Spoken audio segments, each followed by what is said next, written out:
What's going on, guys? Hey, Repeat here, and this is the FilterTime eSpark iRacing Series, hydrated by B-Water.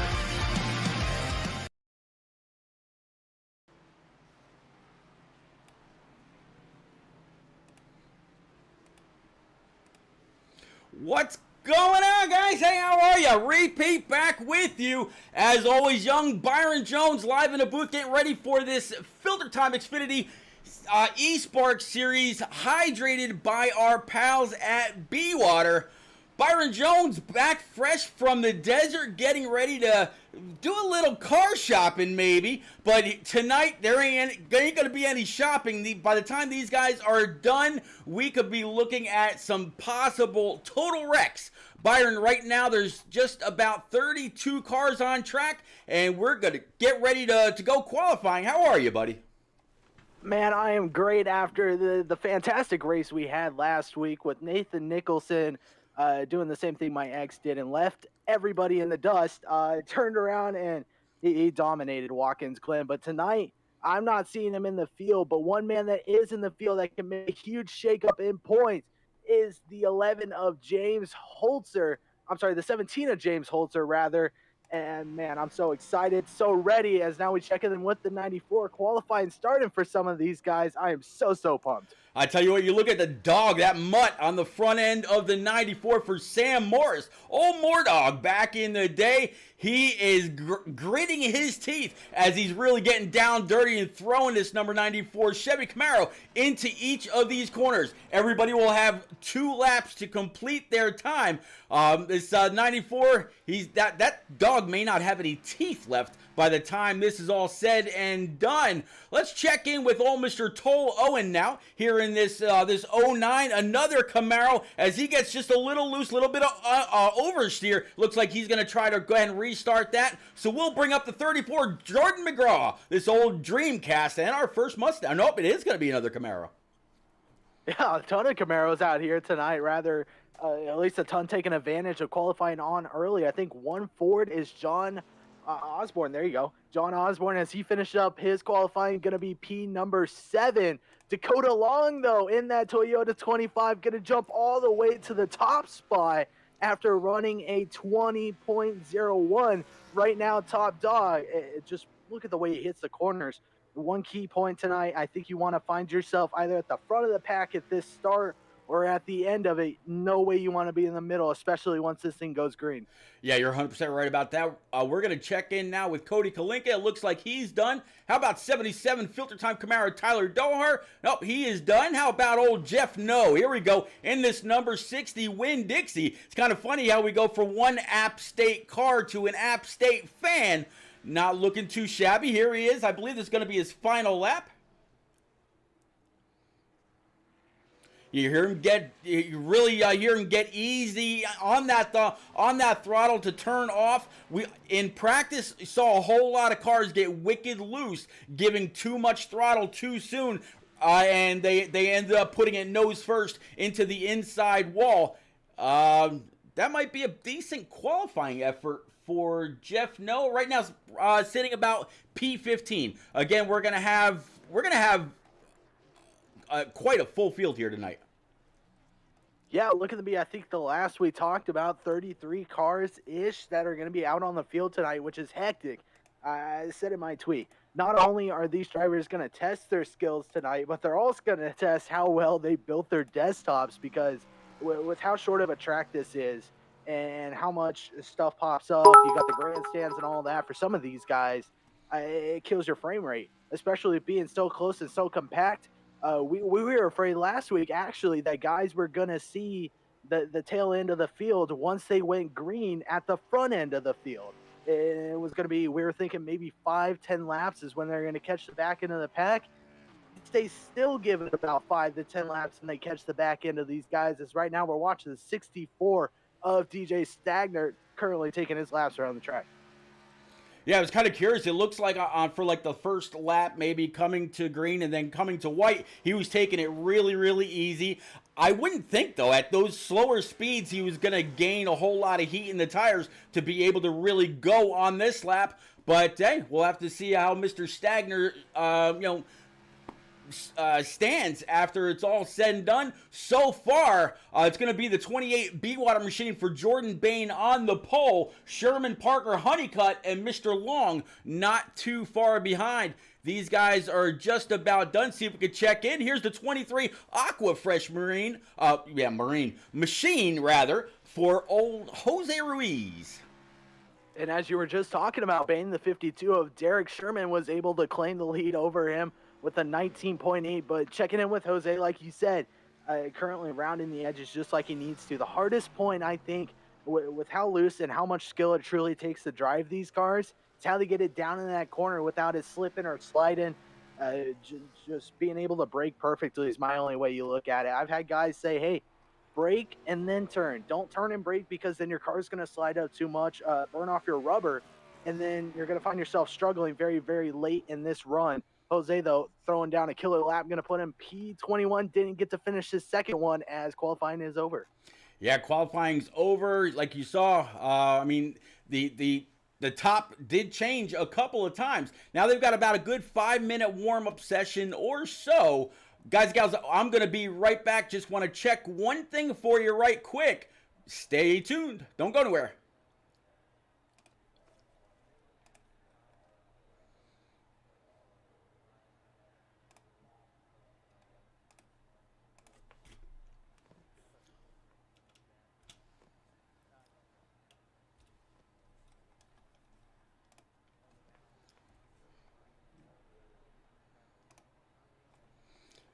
Well, actually, never mind. That's not going to matter because I can't see it all anyway.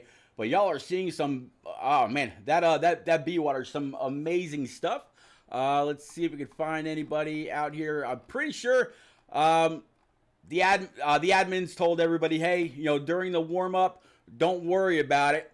Just stay where you were and don't go out on track. But it looks like the three decided that, hey, maybe, I don't know, maybe he showed up late and just wanted to get a lap or two turned. I don't know.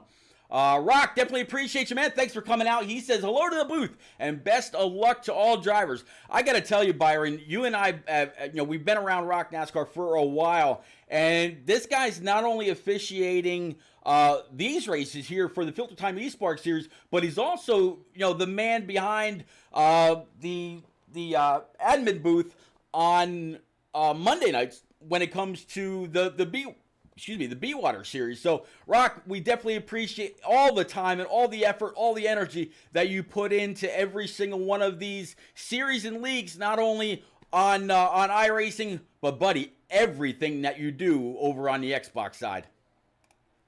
Yeah. Ain't that the truth? All that he's done, it's been insane. I mean, he from everything from his Facebook group that he has, that's I would say probably well over 5,000 people in it, to this now starting his adventure on iRacing. That's his plan now. With being race control, it takes a lot of weight off the admin. Some people don't know it, but it helps them out a ton. But yeah, that's all I got to say about that. And Rock, you're amazing for everything you do, man. I appreciate you so much. All right, so it doesn't look like Derek Sherman is actually available to be pulled. So let's see if we can't maybe get a word in with our outside pole sitter. It's going to be the 28 B-Water machine for Jordan Bain. I'm going to look for him right quick. There he is. He's in race 2. Got to remember that way I can get him back when it's time to go. Jordan Bain, it is repeat, and the young Mr. Byron Jones up in the booth, buddy. You got a copy? Yeah, what's up, guys? How are you, man? Good. This is my first time ever racing here. I had not run a lap at Martinsville until this afternoon, so I don't really know how to save tires or what to do here. I'm just going to try to be smooth and hope it works out. Well, but we know that you've got what it takes to get it done here. I've got complete confidence in everything you do, whether it's running these races in any one of these leagues or series, or in your own, the B-Water B-Fast iRacing series that, man, is just doing phenomenally well as everything that you do over in Turn Down for What. Good luck tonight, sir. Maybe we'll be talking to you over in the top 3. Yeah, that'd be great. You guys have fun up there. Later, buddy. I'll get you back. All right, so we're gonna go ahead and send old Mr. Bain back as soon as my Discord decides that it wants to do. Here we go. He was in 2, so we'll go ahead and move him back to 2. But Byron, this is a short lap, so we got to be kind of quick with these pre-race. Everybody's kind of pacing around now I want to say it's a Silverado. I personally drive a Silverado, and those headlights on that thing look very much like a Silverado. But it's going to be the 52 with Derek Sherman taking a pole. Jordan Bain, 2, is outside. Josh Parker, too bad it's not Peter Parker. John Honeycutt and Toll Owen. That is going to be your top 5. Truck is off, and here we go. Oh, big shot already to the back end of that 52 of Derek Sherman. Got a little bit of help from the 118 of Josh Parker. It seems like just got in the back end. That's one of the things that these guys got to understand early on. The breaking points of everybody's. Now you see 28 of Bain going to slide up. Here comes the 118 of Josh Parker already up to P2. Caution. Yeah, caution's out. Looks like Tom Flitcroft somewhere in the back is going to have something to do with that. So let's still go ahead and see if we can't find old Tom right now. Jump on board with him and see exactly what happened. Where is our buddy?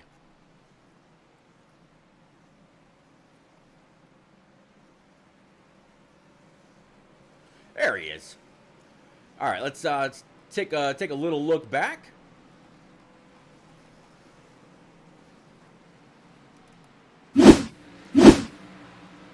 There he is on the bottom line in that number 8 Exalta Camaro, running a little deep, had to get on the brakes, checking up, not quite enough. The 9 checked up a little bit more than him, and then he hit the curb and did a little bit of a pop, a wheelie, and stacked everybody behind him. Here's from the 5 of Cody, I'm sorry, the 9 rather, of Cody Kalinka, and then the 1 rather of Kool-Aid. So right into the pits.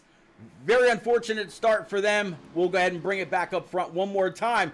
I don't expect anybody except for those that were just wrapped up in that to come on down pit road. Maybe just top off on fuel. I don't expect anything but maybe some damage repair, and that's about it. Nobody's going to take tires yet. It is way too early. These guys do have 4 sets though tonight. Yeah, I don't see that happening very early on. With 175 laps in this race, they got to preserve those tires. Got to be able to save them, especially if we do find a late race caution, which is sort of been, I guess, the way lately. We saw it happen at Watkins Glen. Very late race caution, although the 47 was still able to keep out in front. I believe we saw it once again at Michigan, where James Holzer, Tyler Dohar, they had that late race caution. Dohar was able to take advantage of it. Holzer tried everything he could and still ended up winning. Could we see that case again? Could it continue repeating? But as you were speaking of that one of Joel Conley, very, very unfortunate for him getting in the back end of that 8. As guys now are starting to double file up. Pace lights off the truck. They're getting ready to go green once again. Yep, coming down the backstretch. Pace truck is going to pull off. 52 again is your control car. This time to the outside. It's going to be Josh Parker doing Josh Parker things from what I hear the saying goes. And now it's going to be Jordan Bain P3, Dakota Long in P4, and our buddy John Honeycutt sitting there in P5 on that bottom, back on the loud pedal. Good old Honeycutt trying to make his way up through the field. But speaking of current field right now, 52 of Derek Sherman, the 18 of Josh Parker, 25 of Dakota Long, 28 of Jordan Bain, currently battling right now between him and that 26 caution out once again. Yeah. Man, these guys got to start finding something. Yeah, they. I'm going to guess there's a lot of hungry guys here, and until they actually learn their different breaking points and whatnot, it's going to be a little bit of an issue. But up front, these guys are. I don't want to say they're loving it because they want to get to racing. But we're going to go ahead and take a ride back with the 3 of Josh Harbin, I believe. Find out exactly what happened here. Josh all the way in the back behind the 42. 42 checks up because he sees what's happening in front of him. He was lucky enough to only go over the grass, though. I don't think he see anything else. There you see the 5 on the outside. He spun around. Joel Conley right there in that Kool-Aid machine. Let's see if we can get another vantage point, maybe from the 23 Jose Ruiz.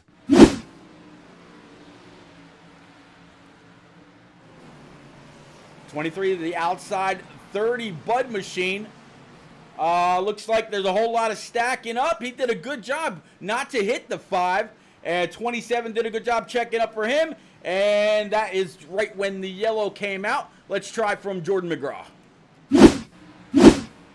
Old J-Mac in the number 34 on the outside.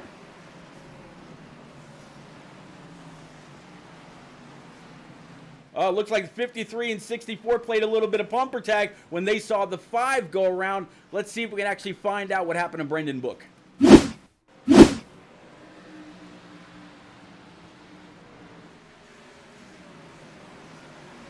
Five got run over by the 11. Just 11 a little too aggressive getting into the corner. But again, Byron, I think that's really just different breaking points, different equipment that these guys have. So unfortunately, Jacob Kerr threw it in a little bit further than the 5 Brendan Book was willing to go.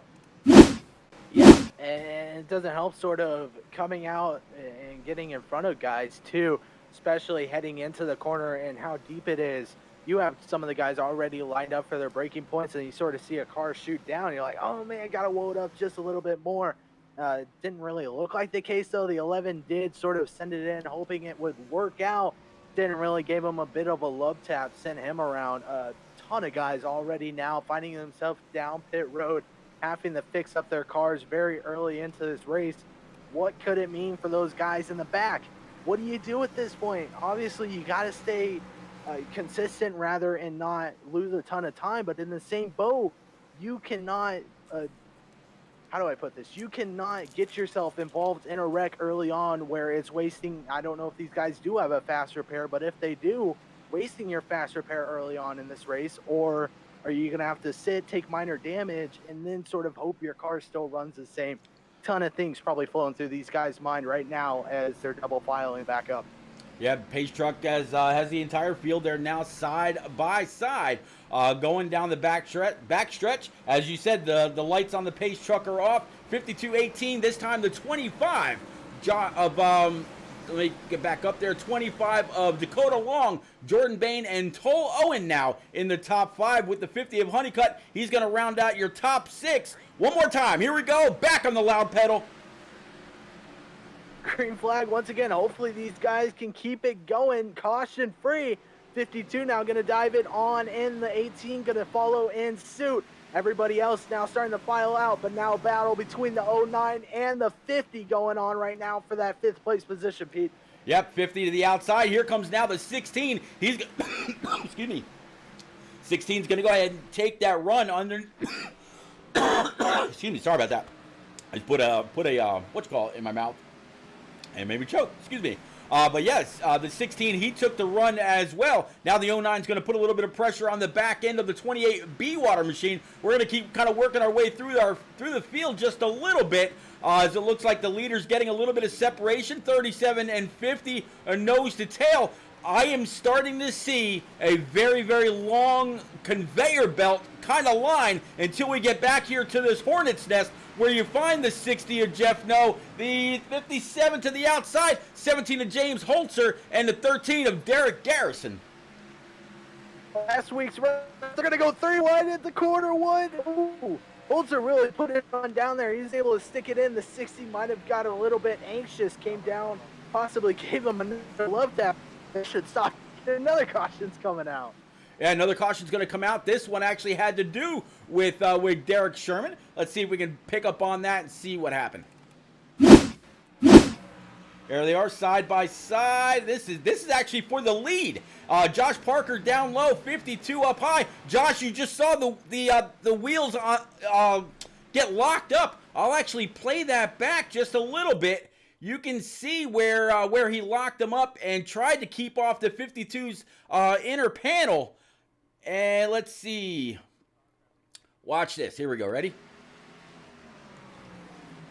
There he is. See, it locked up the front left. But it was too little, too late. 52 up into the outside wall. He just tagged it with the the right rear a little bit. I don't think we're going to see too much damage, but very, very unfortunate. Caution one more time. Let's actually go back and take a look at that number 52 of Derek Sherman. I said that he got that right rear up into the wall. Let's take a look. Oh, there's really nothing there. How about the right front?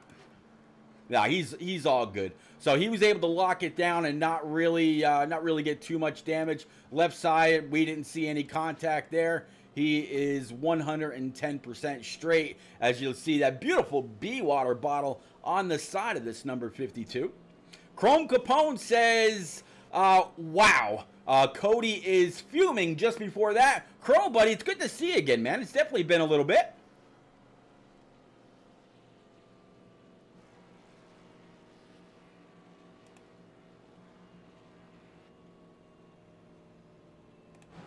Byron, did I lose you, buddy? No, I'm sorry, right here.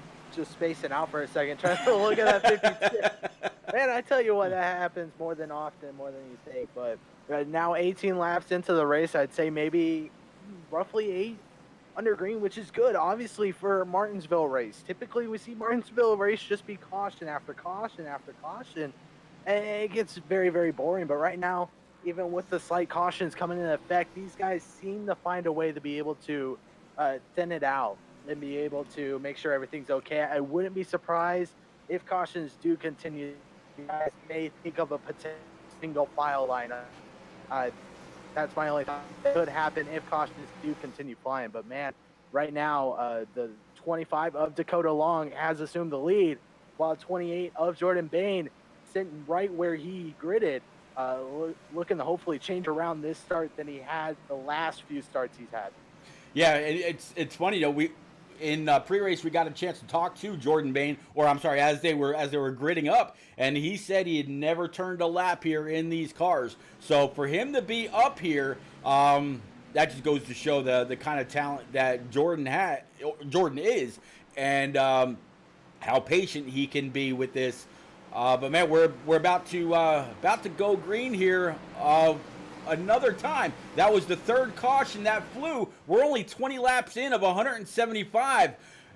Byron, usually when we talk about these short tracks, we're like, oh, it's going to be a wreck fest or whatever, and they end up going green more than anything else. So far, 3 cautions in a very, very short amount of time. Here's to hoping that we go long green flag race here now. PTH the GOAT says, what's up, Pete? Perrin. Yeah, I remember meeting at Daytona, buddy. Good to see you. He says he'll be making his debut next week at Vegas. I tell you what, Byron, if you remember PTH the GOAT from ENEA, I believe it is, that man is just dominant on the console side. If he can bring any of that over here to iRacing, once he gets his feet wet and learns all about the ins and outs of it, he might be somebody to watch out for. That's what I was just about to say. He came over and actually ran NNR in the Xfinity Series. Yep. I was like, oh, man, I felt so good. I'm like, hey, new guys, potentially a good shot. And he comes in, he blows me out of the water. I'm like, what the heck? Where did this man come from? GOAT, man. It's so good to see him finally being able to get on this side of racing. Trust me. Once you come over here, you don't want to go back. The one of Joel Conley, though, going to be spun around in corner 1. Guys starting to caution up more. I think maybe it's about time for a single file restart very, very soon, Pete. Yeah, I think either Dohar or one of those guys may have to make that call. But yeah, Joel Conley, he definitely had an issue just before. You saw the leaders go by and barely miss him. Let's see if we can't go back with him and find out what happened.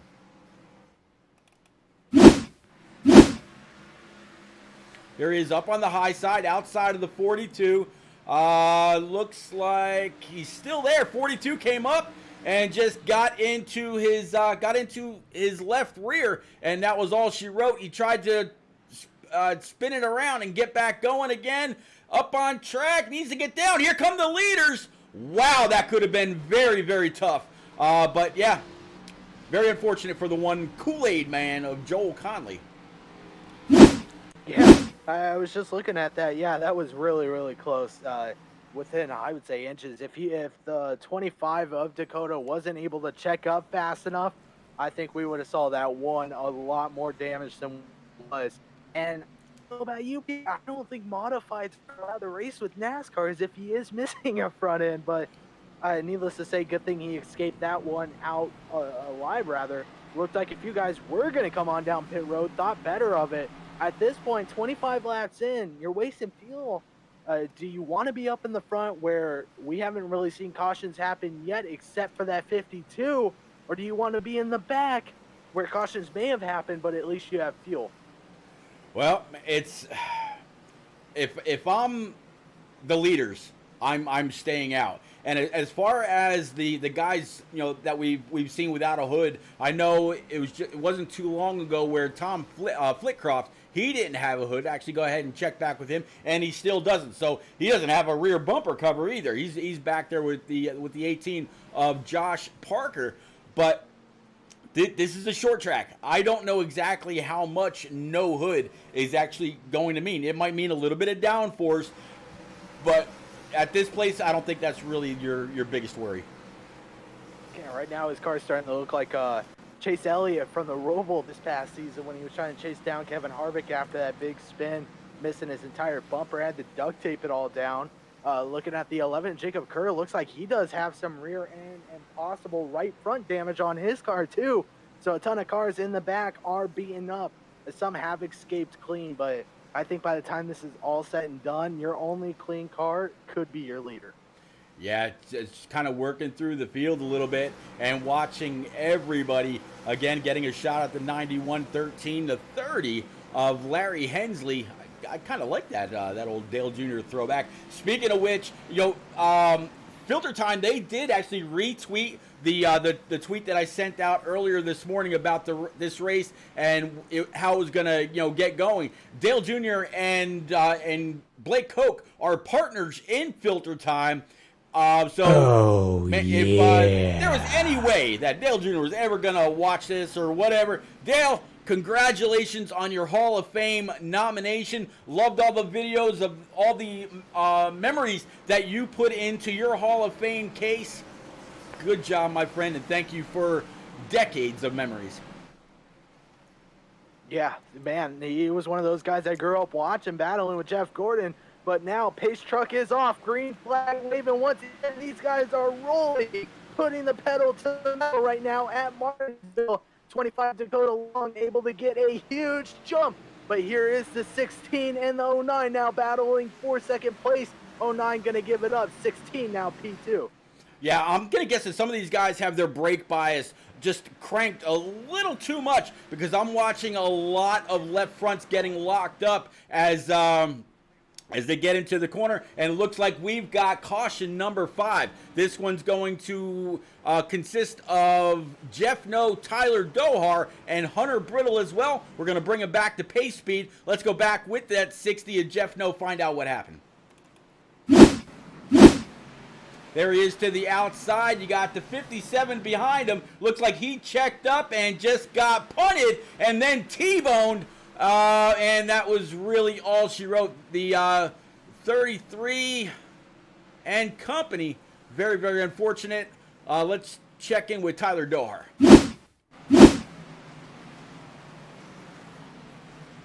Tyler Dohar outside the 11. He's a little high, wide, and handsome up by the wall.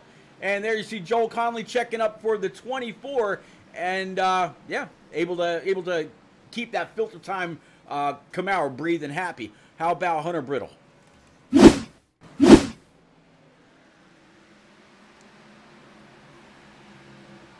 Oh, Hunter, I think that was just, that might have just been a real estate issue between himself and the 17 of James Holzer as the rest of the field comes by, including the 5, the 53, the 23 of Jose Ruiz, the 18 of Parker, the 11 of Kerr, and other man, these guys, I think they need a breather. I think they all might need their own FilterTime subscription after this one.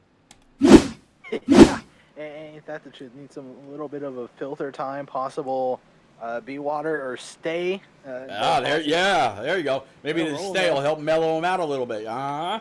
I see where you're going with that.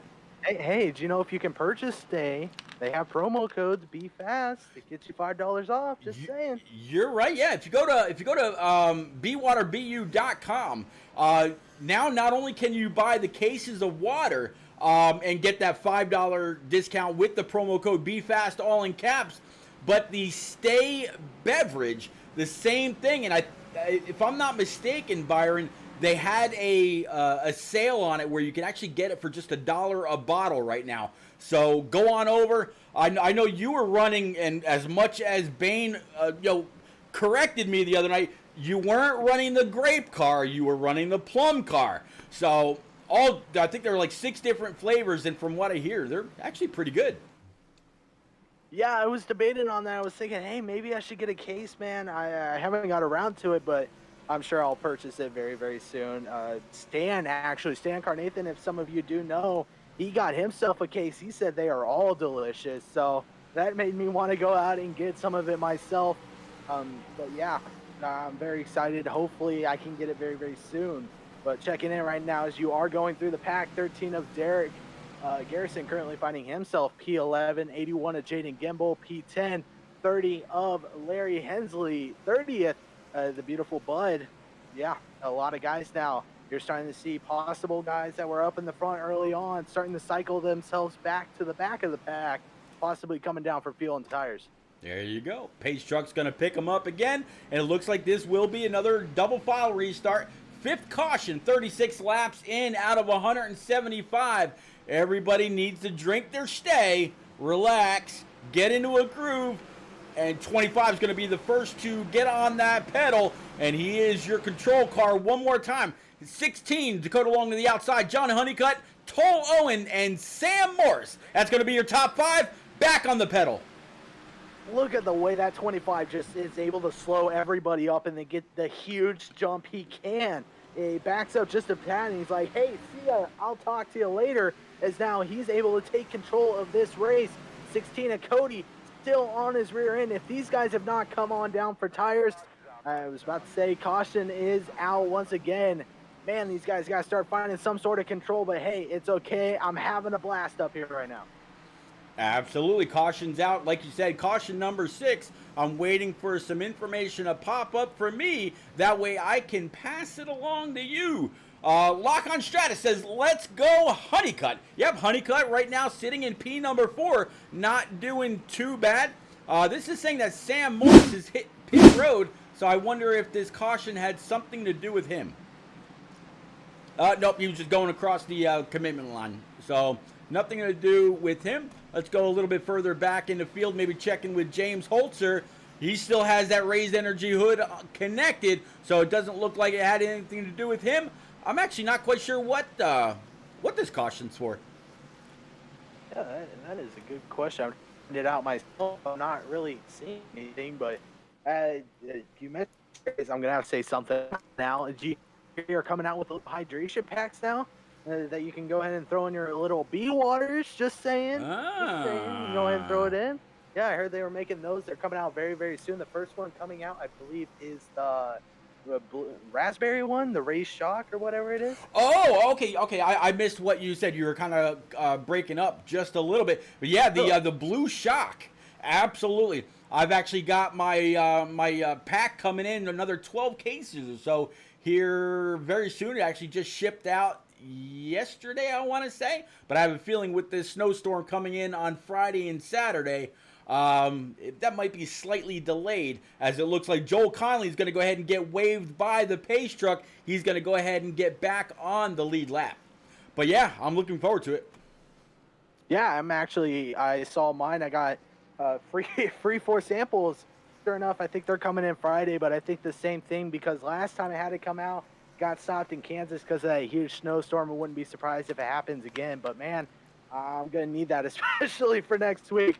Good go-getter upper to get you up and moving in the morning. But 25 Dakota Long, still that front pack refusing to come on down pit road and take tires or fuel. It's kind of impressive right now with the fact that we have gone almost 40 laps.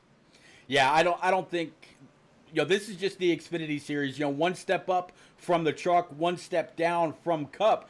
I have a feeling these guys could probably go a good 100 laps easily on a tank of fuel. And right now, with the issues that they've seen in the back, nobody wants to go back there and have to worry about getting on the brakes so you don't hit the guy in front, but also getting on the brakes too soon so you don't get rear-ended by the guy behind you, like what we saw happen with Jeff Noe when he got kind of punted.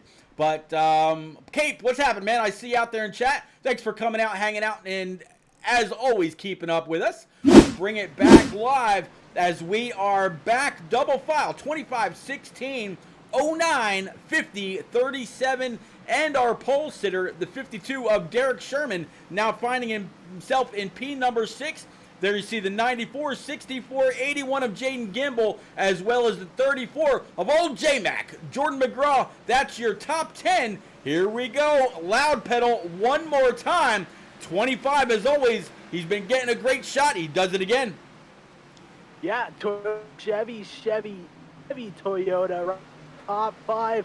That is your manufacturer. You see a huge cluster of cars right now in the back half from P4 on back. Right now, all eyes on this 09 and 16, and they are going to start battling. But this 25 of Dakota Long slowly starting to tear off us now. You see 37 Elliott Henderson going to go side by side with the 52 of Derek Sherman. Yeah, 37 not willing to completely give up just yet, but he had no choice. 52 had a better launch off the high side. There's the 94 of Sam Morris.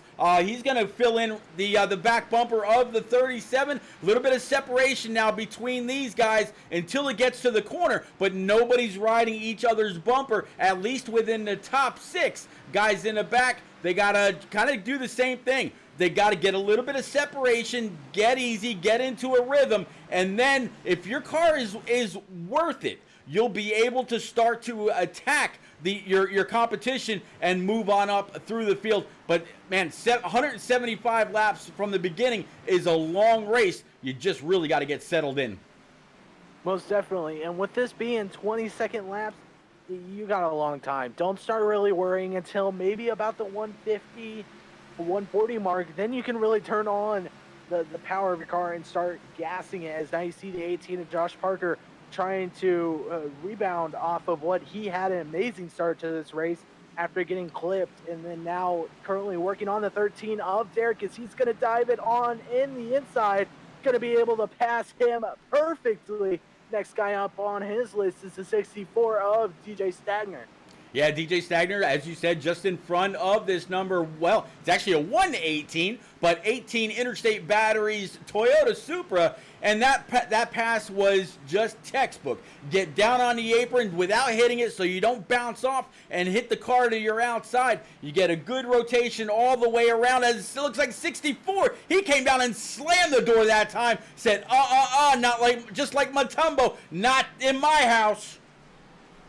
Yeah, but the 18 going to look like he's going to go to the inside now. He said, nope, you can't pull that move on me. He's now going to make that move on the inside. 64 going to have to let out just a bit, get down in the corner.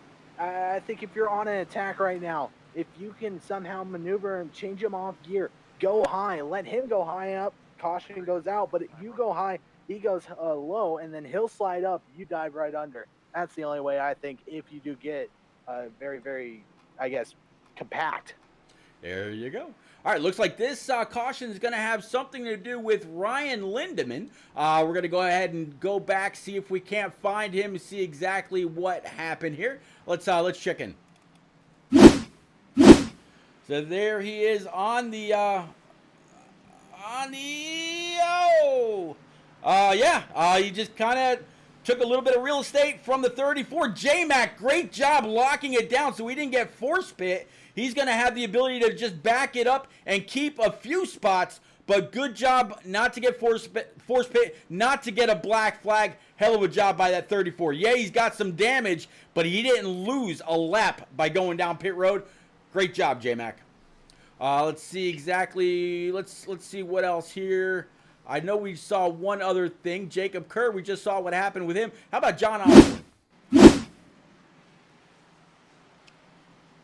John Osborne in that Air Jordan number 53. He just had nowhere to go as the 57 was backing up, and I think that might have been a little bit of net code as well. 57, I believe that's going to be, no, that's not Jacob Kerr. Is that Hunter Brittle? Let's see.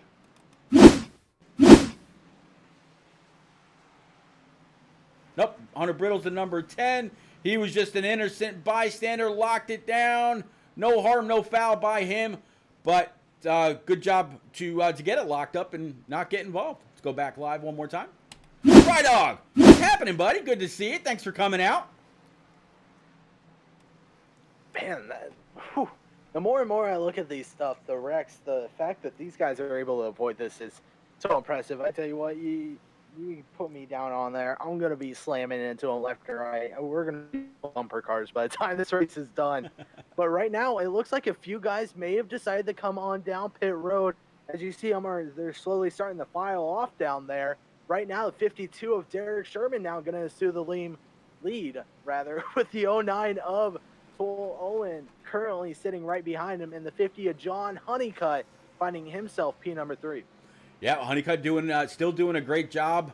Behind Honeycutt's going to be Josh Parker in that 18, 118, whatever you want to say. And then D-Mitch, Derek Garrison, finds himself inside the top 5. The 81 of Jaden Gimbel, Jordan Bain in the 28, down 5 spots from where he qualified when it was out on the outside pole. Sean Blanchard, Tyler Dohar, and Dakota Long is going to be your top 10. But these... Excuse me. This 52 back in an old familiar place, right where he started. Yeah, we'll have to see if it works out better for him this time around. Hopefully, doesn't find himself in contact with anybody, can sort of take off, drive his own race. Obviously, here in this position back, being able to back from where he was to right back where he is now. But Pace Truck gonna pull off. These guys double file. Toyota, Chevy, Toyota, Chevy is your top 5. Green flags waving at 52 on the out pedal hitting in the 1. There you go. Yep. It looks like the 09. He thought about, yep, and he was able to. Honeycutt kind of wisely checked up just a smidge to allow that 09 in, and now the 50, he's got a little bit of a comfortable gap between himself and the 18 and the 09, so he's got a little bit of a cushion to be able to ride. And caution's going to come out one more time, and I think it's going to be a little bit bigger of a pack this time. I think it's going to consist of Jose Ruiz, Kyle Knapp, Dakota Long, Tom Flitcroft, and others. Let's go back with Jose. There you see Jose up on the high side. 24 is just underneath. There you see the 8 of Tom Flitcroft as well. Tom kind of checking up. 23 checking up. Tom had nowhere to go. Ended up getting rear-ended as he got pushed into the 42. But Jose had nowhere to go either. Let's kind of ride along with Tom. Tom there in that rainbow-colored Exalta number 8. He saw that happening. You saw the front completely lock up, nowhere to go. Got into the 25. 25 blocked the entire main line, the single line that you normally carry coming through these corners. But he was already missing a hood. I think with that slight damage that he made, I don't think it's going to be too long. Let's check in with Dakota Long.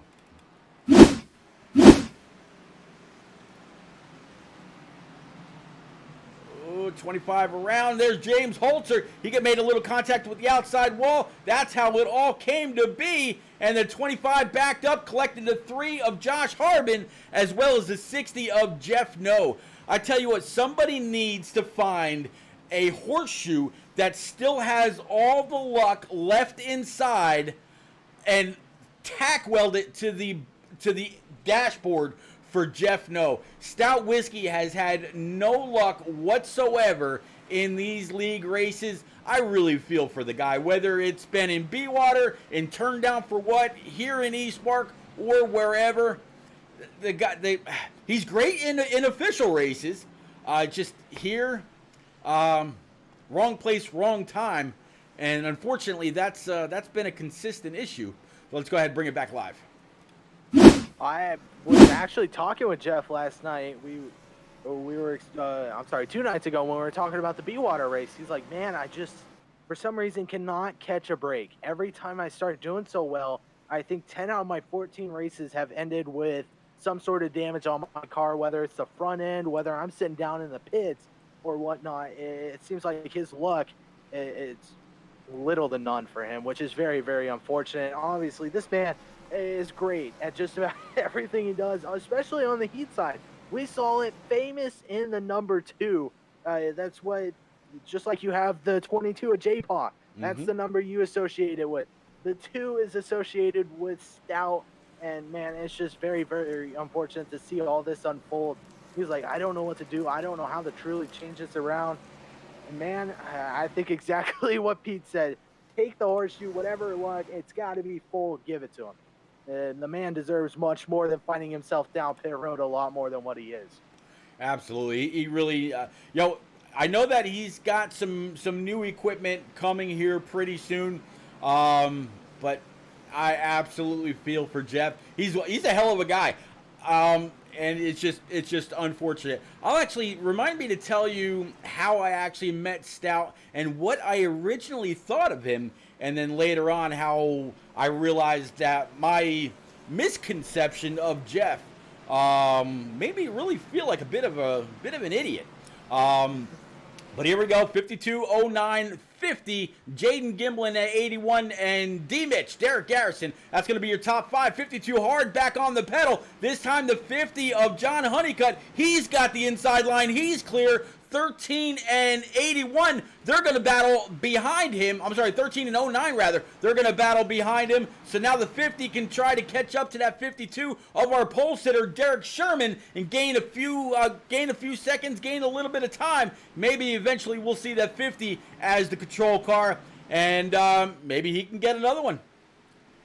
He's blinking out just a little bit. Yep, I was just about to say that. Knocking on wood. Hopefully that's not how it works. But I tell you what. Sometimes that blinking's like a superpower. You could be like, stay back, I'm going to blink on you, you guys are going to wreck, I'm going to do it. But yeah, hopefully Stout can have that issue fixed very, very soon. I would hate to see something like the admin saying, hey, you got to fall back or something, as it does look stabilized.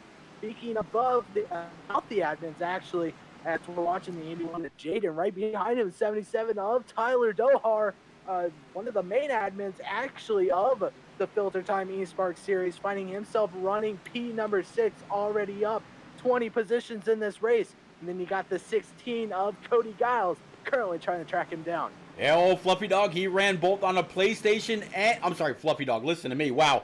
Fluffy, not Lucky. There we go, Fluffy. He ran both on a PlayStation side of the Pro League in Season 1. I'm sorry, ran the PlayStation side in Season 1. Oh, hard wreck to the inside wall. That's going to collect a 5, and that's going to be a nasty wreck, including the 17 of James Holzer, Toll Olin, Larry Hensley, Brendan Book, Maxwell Castro, Kyle Knapp, and others. Unfortunately, that wreck happened in the racing groove. We'll go on back up, see exactly what happened. But, man, a couple people took some hard licks right there. Yeah. Big old hits for them. Obviously, you guys saw it, but checking the replay, it just seems like they found themselves, like you keep saying, little to no real estate. Everybody trying to bunch all up, and next thing you know, they're all spinning. And hard shots. And look at this. That completely blocked the track. Nobody had anywhere to go. I mean, that's pretty much like a smaller version of a Daytona big one, just consisting of the same amount of cars. Let's go back one more time with, I believe this is Larry Hensley. 09 got a little loose. 5-09, 5 back out. Man, I keep going back, and that was a nasty, nasty hit. Yeah, thank goodness this is all virtual, or else I think we'd see him possibly. Then again, I mean, the structure of these cars are built a lot better than what they were back in the 90s or 80s for these cars. So very, very good thing, obviously, being one virtual, where the worst thing that can happen is a bad backache after sitting in your chair for so long. But yeah, at least the car was able to continue rolling, and hopefully his night's still alive. 25 almost did a pretty good job weaving through, but how about this number 91? 91 did a pretty great job weaving his way through. Let's see if we can actually find him and pick him up. I believe he's actually going to pick up a couple of spots here. Let's see. Maybe not. All right, let's go ahead and bring it back here as we continue to pace. Now let me see if I can find that 91. He is currently 11th, if that helps at all. Hey, there we go, Sean Blanchard. Now let's go ahead and take a step back and ride. That's not what I wanted. Yeah, Pete making rookie mistakes. I tell you. Let's go ahead and ride along with him. Look at him hard on the binders. He's going to keep it to the outside behind the 1 of Joel. The 25 ducked to the inside. So did the 57. Everybody missed that number 91 Camaro. I think he might have got just a little bit of damage on the left rear. And kind of pushed in a little bit, but not as bad as it could be. Yeah. You think of worse. You think, man, slapped the rear end of him.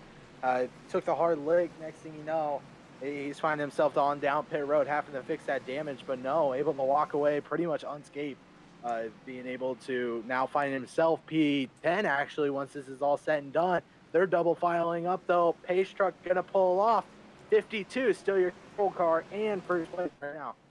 Yeah, 52 and then the 50 of John Honeycutt. Jordan Bain back to P3, 16 of Cody Giles, and Elliot Henderson, guy that's been pretty consistent as these weeks have rolled on.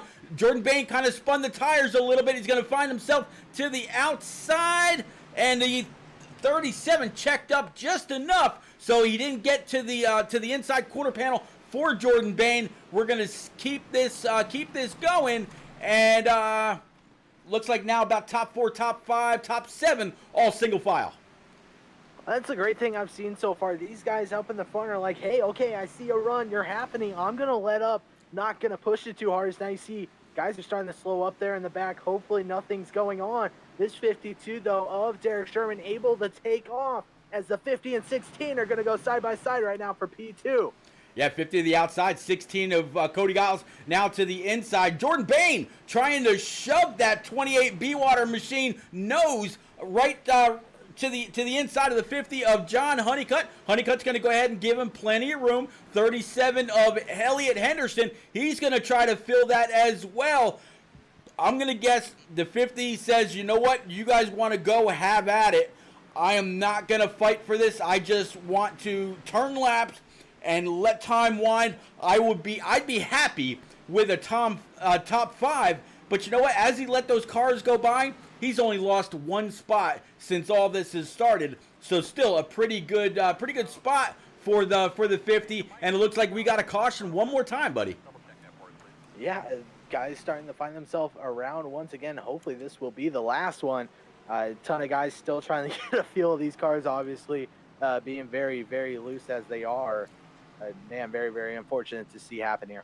Yeah, it looks like this is going to include Jacob Kerr, I believe, in the 11, if I'm not mistaken. Yep, you see him up by the outside wall. He's got the 09 right behind him. 09 and the 81. I think the 09 might have been worried that the 81 was going to bounce off the curb and come on up, so he gave a little bit too much room and got into the left rear of the 11. But Kerr, no bumper cover now. Let's actually switch up that camera just a little bit, and let's play that again. Gotta go. Bye. Yeah, that's exactly what happened. Like you said, he was afraid he was going to get in the rear end of that one, and next thing you know, he's like, maybe not, and then get in 11. Yeah, very, very unfortunate. I love that bumper cover, though. Gotta go. Bye. I love it. Yeah, very, very unfortunate for Jacob Kerr. He'll be able to rebound, though. Yeah. Bring it back live. With the amount of times he's been able to do it so far, I wouldn't be surprised if he finds himself back up there once again. Although he's going to have to go ahead and take his required repairs as they're starting to cycle back around continuously as they are still single file. He's got to start doing something or else he's going to find himself multiple laps down, but that's a very, very unfortunate piece of finding yourself in a wreck, especially if you don't have any fast repairs. Yeah, it looks like this 50, you know, we came right back to him now at a loss of 11 spots. Looks like he actually came down and grabbed 4 brand new Eagle Feel Goods and topped it off. I can't blame him. We are now running lap 80 of 175, so we're not at halfway just yet. We got about another 15 laps, give or take. Man. This is caution number 10. I believe this is actually this is the first of 3 short track races for the FilterTime eSpark Xfinity Series, hydrated by our buddies at B-Water. I believe they raced Bristol in round 1 of the playoffs, and then Richmond, if I'm not mistaken, in round number 2. Yeah, I will. Give me 1 second here, Pete. Trying to fix something up. For some reason, my SDK is now wanting to mess up on me. That's great. Take your time, bud. There we go. Just like that, I am back. You are on the 52, correct? I am. There you go. Look at that. Just like magic. Hey! Technology these days. Yeah. You sound very thrilled. The British did something right when they came up with SDK. Yeah, ain't that the truth? That's been one huge help to a ton of guys here. It's nice to see Pace Car gonna duck off, hopefully for the last time tonight. 52-16 gonna be your top 2. Then it will be the 37-64, 17-94 as we get ready to go green once again, Pete. Yep, there we go. One more time. Derek Sherman loud on the pedal. 16 not able to keep the same jump, so he's going to find himself to the outside of the 37 of Elliott Henderson. James Holzer now finds himself in P number 4. Oh, where did he come from? DJ Stagner, Maxwell Castro now in that number 27. And then you've got Sam Morris, Brendan Book able to rebound in that target number 5, and then Mr. Brittle in that number 10, followed by Toll Owen. That's going to be your top 10. Doc Holliday, I'm going to guess I missed that message a little bit ago, but he says, oh my. Yeah, oh my is right at this point. You're starting to see it. Guys are now starting to single file out, which is awesome. They're starting to get a feel. They're like, okay, maybe we should back up a bit, give these guys a chance. As now you see it looks all the way on back to what I would say probably 20th guys are still single file. As we do look at the 13 of Derek Garrison, currently trying to find himself a P11, but in P12. 28 of Jordan Bain right now trying to catch that 42 of Kyle Knapp. These guys now starting to get a little bit aggressive here. Yeah, these guys in the back, they've got the freshest tires, so they got to go while the getting's good. And more than likely they're going to be passing guys that are on some older tires. I tell you what, this number 42 for Kyle Knapp, that is a pretty wicked looking paint scheme. Let's see if I can't actually get in closer on this guy here. Give me 1 second. It's actually really, really nice paint scheme. Nope, not that one. Not that one. There we go. There we go. That is a beautiful looking number 42. I don't know if it's just the gloss of it all, but man, that's a very nice looking car. Yeah, the Infinite sponsor, the chrome, the beautiful chrome that he's been able to do. That neon blue on the hood as a caution does come out. Looks like 2 cars right around on the front stretch, able to get it up and going once again. Yep, sorry about that. I had to pick up a user in YouTube that decided to be not so friendly and had to bid a farewell to him. So it looks like Connor Cordes, old Dr. Bush, also from ENEA. It looks like he was involved in this one. Let's go ahead and try to find him, find out exactly what happened. There he is in that John Deere number 24, up by the wall, going down across the start stripe into turns 1 and 2, and again just up high. I don't see any issue. Oh, but there you see the 3 of Josh Harbin. He was kind of spun out up there. Let's ride along with him. Mr. LaFave, my buddy, how are you, sir?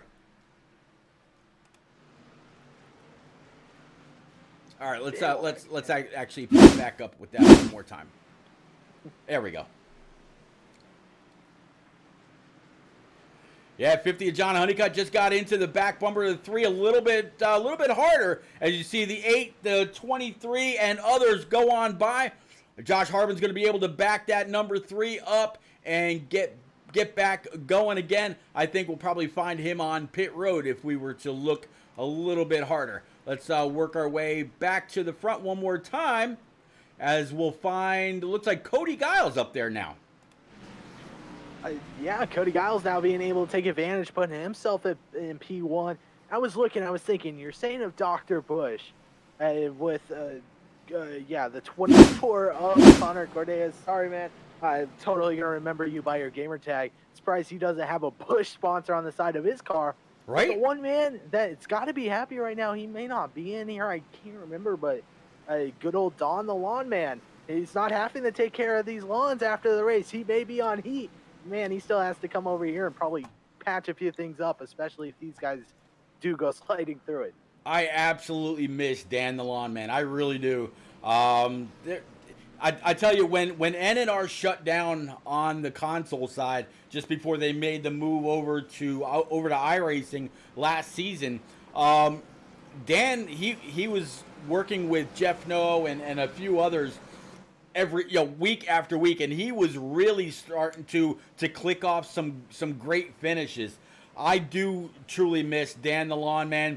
I did hear very recently that Josh Taylor, More Smoke, he picked up a computer. He's getting a wheel sent out to him here very, very quickly by courtesy of the one and only Jordan Bain. Boehner had just a spare G920 or 927 or something like that sitting in a closet that he wasn't using after he upgraded. Nothing wrong with it. Boehner had plenty of success on that wheel over on the console side. As you see the pace truck pull off, we're going to get going here one more time. 16, 17, 37, 5, and the 10 of Hunter Brittle. That's going to be your top 5.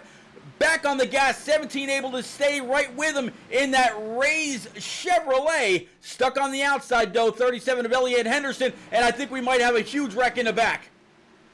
Oh, man, yep, you called it right there. No Bumper Holzer, though, able to find himself P2. But, yeah, huge wreck in the back. I have no clue who that was, but, man, by the way you said it, it sounded clustery. Well, yeah, you know what? We're making that a new word today, clustery. Oh, crap. All right, hold on. Let me see. I lost. Packet loss. That's awesome. I love when that happens. I absolutely love when that happens. Let's show you a little bit of filter time. Some B-Water information while we get back up and going. Good thing the caution came out when it did, because I'll be able to get right back in there and get us going in no time flat. I got to figure out what's going on with this. I checked everything just before the race kicked off, and I think maybe my computer was getting just as heated as Tyler Dohar and the admins with the amount of cautions. What do you think? I can only imagine, man. I am trying to check back here and see what may have happened for these guys, but I am currently not seeing anything, and that's probably because it might have been me then, because my board went all red last night just before this. The same thing happened when I was broadcasting with the one and only Rick James on Rick James TV1, and yeah, but the caution did fly, so something had to happen. Yeah, caution did fly. I am currently trying to check everything I can. See if we can't scroll up and see what happened. I'm going to slide my rig out tomorrow, check my Ethernet cables, check everything, and figure out what exactly is going on. All right, guys, I'm just about 70% loaded back in, now just about 80, so it'll be just a matter of time. I'm guessing because SDK saves the information, I may be able to go back and see exactly what happened. Now back to 100%, and let's go ahead and bring you back. Sorry about that, guys and gals out there. All right, let's see if I can go back and find out what happened.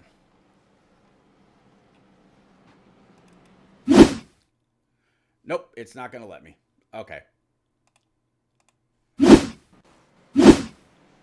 All right, so let's back out of that. There we go.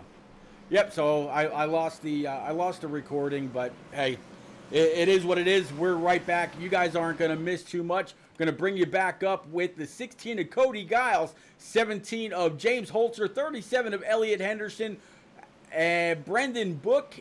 Good, again, great rebound by him. And then Hunter Brittle in that number 10. Give me 1 second here. I'm going to go ahead and try to reconnect back up with you. Yep, we are right on. I believe you are on Hunter Brittle, if I do see it correct. You gotcha. So, yeah, we are all back up. Good, smooth, and flowing. God, I hate when that happens, right, Pete? Yeah, it's very, very unfortunate. I'm not quite sure what causes that, but we're going to go ahead and pick up right where we left off. I'm going to take that away.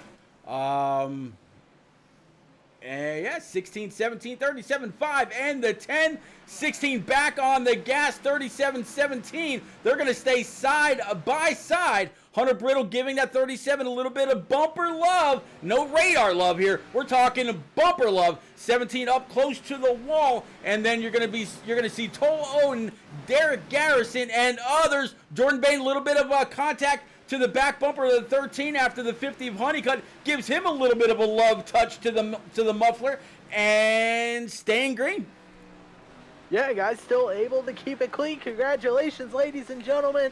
You have got to 175 left in this race. Guys, now they're starting to understand. You see Honeycutt giving a little bit of a shot to the rear end of that 28, trying to help him around the corner. 13 of Derek Garrison currently trying to track down that 6th place position. The 09 of Toll Owen as Honeycutt's trying to track down 28 of Jordan Bain. Yeah, there you see the 81 of Jaden Gimbel right behind him. And behind the 81 is going to be the 64 for old DJ Stagner. And then, of course, Kyle Knapp back there in that 42 car I mentioned a little bit ago. And then my buddy and yours, the 60 of Stout Whiskey in this Winn-Dixie Mark Martin throwback.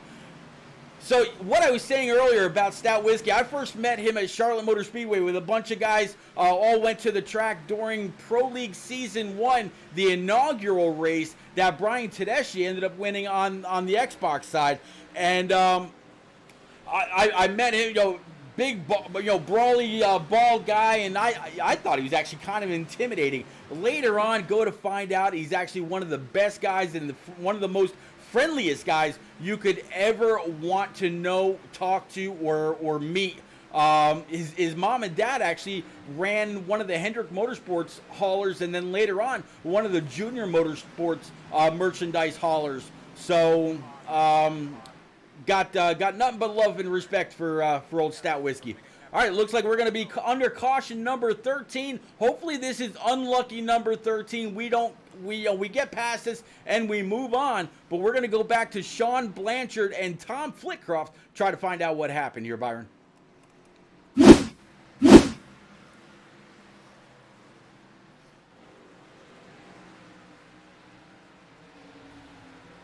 Oh, looks like I'm gonna if I run that back, I think it might have been just a little bit of net code. I didn't see any actual real contact between the 8. Yeah, if it was net code, it was about to be real because Tom was just able to navigate that corner a little bit faster than the 91. Very, very unfortunate for the swag.biz Camaro.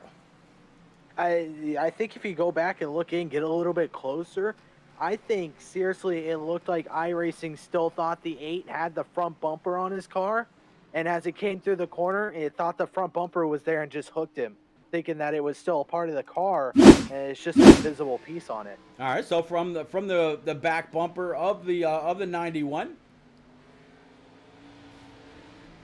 Yeah, I think you're 100% right.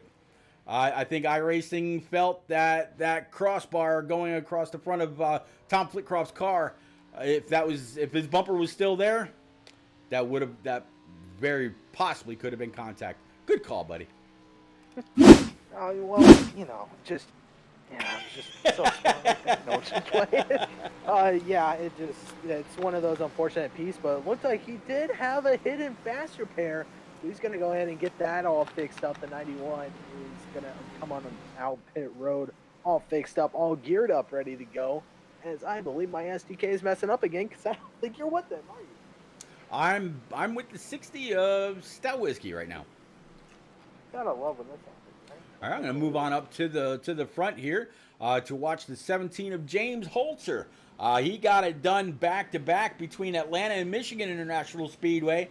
And then last week, the 47 at Watkins Glen, there was nobody that had anything for him.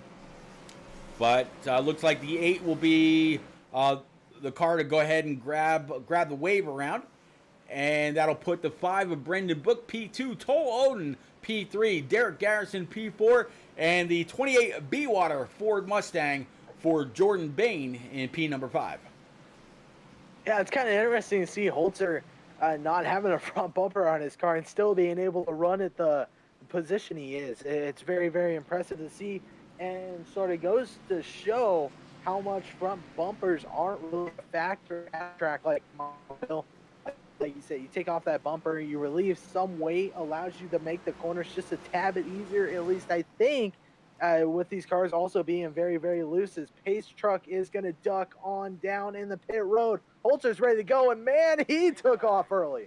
Yeah. Big wreck in the back. Yep, and where he went, I think a lot of people tried to get on the throttle as well, and with those older tires, ended up spinning out. So yeah, Holzer got a great hole shot, and he might have needed it because he doesn't have that front bumper cover. So he thought, I got to build up as much speed as I can. Now everybody's got to wait for that pace truck. As you see it come out of the bottom right of your screen, it's got to work its way through the field.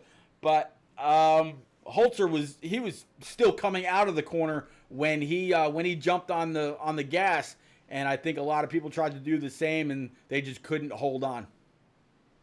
I think Jeff Stout Whiskey got involved in that wreck. I am just saying, I think I saw it. If this is true, that is very, very unfortunate for it. It does say he did crash, but it could have been him slowing up.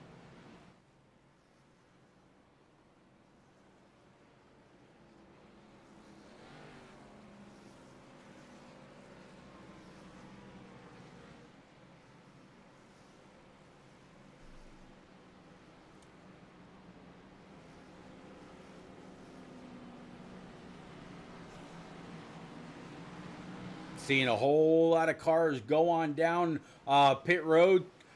Pretty much from here on out, if they go down pit road, they can make their way all the way to the flag. Lap 112 as they come across the line. Now lap 113 of 175. They're going to get on down, and hopefully, usually I'd say get down, get dirty, get racy, get going, but we need to calm that part down. Hopefully these guys can just get in, find a rhythm, find their groove, which they haven't had, enough of a run to do that, and, really put a great race on where it's, driver on driver, not 2-on-1, and everybody's giving each other just a little bit of room. There's been a whole lot of bumper tag here tonight. Yeah, most definitely. Ain't that the truth? You look at just about everybody, they've got some sort of rear end damage or some front end damage from just, like you said, getting right behind somebody, misjudging their corner. Next thing you know, bam, you're right in the back of them, or bam, you're getting hit from the back. As you can clearly see, that may have what happened between with the 17 very early on in this race with his front bumper missing. You see it on 28. The 509, those guys came in for fast repairs, so they're not going to have as much damage. 13, I don't know if I've seen him in as big of a wreck to where it may have ruined up his car yet. Then again, he may have been, but you look at within the top 10, a lot of these guys got front or rear end damage. Absolutely. Maybe you know what, Byron? We'll say with the next caution, if we can find the guy in a Discord party, we'll go ahead and bring him in. Maybe that'll be kind of like we'll lift the curse of the caution, and they'll all go green, and we won't be able to do an interview. How's that sound? You know what? That sounds great. Green, sunshine, rainbows. Hopefully, hopefully it gets all fixed. Pace light's gonna go off the truck. He's truck. Yeah, I did say right. He's gonna duck on down. Holzer. Maybe he's looking for an early jump once again. Yeah, Holzer with the 5 of Brendan Book to his outside. Toll Owen, Derek Garrison, Jordan Bain. This time, he got back on the loud pedal right where he should have. Everybody able to stomp on that gas where they needed to, and he's going to be able to pull away just a little bit from that 5. And you see the 50 of Honeycutt hard into that outside wall off of the corner. So we're definitely going to be able to go back with John and find out exactly what happened. Caution number 15 on the night.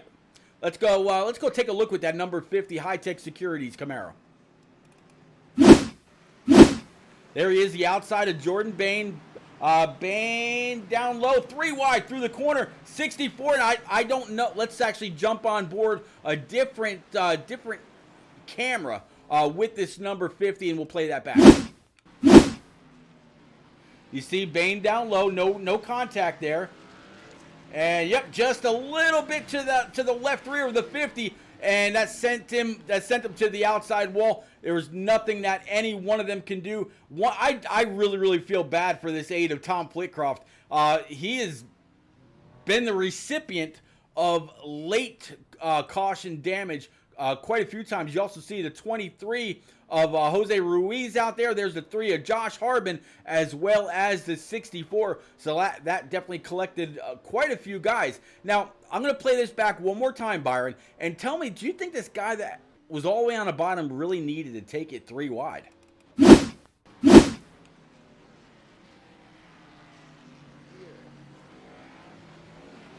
don't know. In my opinion, you shouldn't find yourself really 3 wide with the amount of cautions we've been having as of late.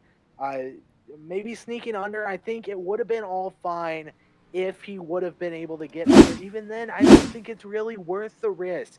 If you're risking your chance of potentially spinning yourself or spinning somebody else out, at that point you sort of create enemies on the track, and that's something you don't want to have happen, especially you think later in the season. If you're doing really well, those guys are going to be like, hey, remember this track, this incident?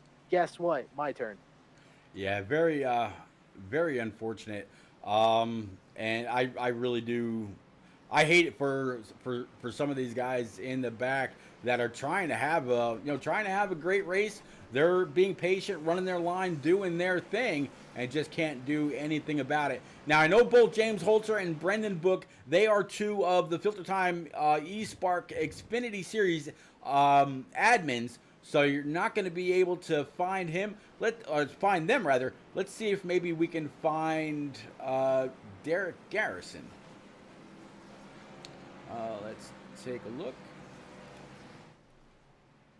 Might actually end up out of time before we can do that. Nope, I don't see Garrison.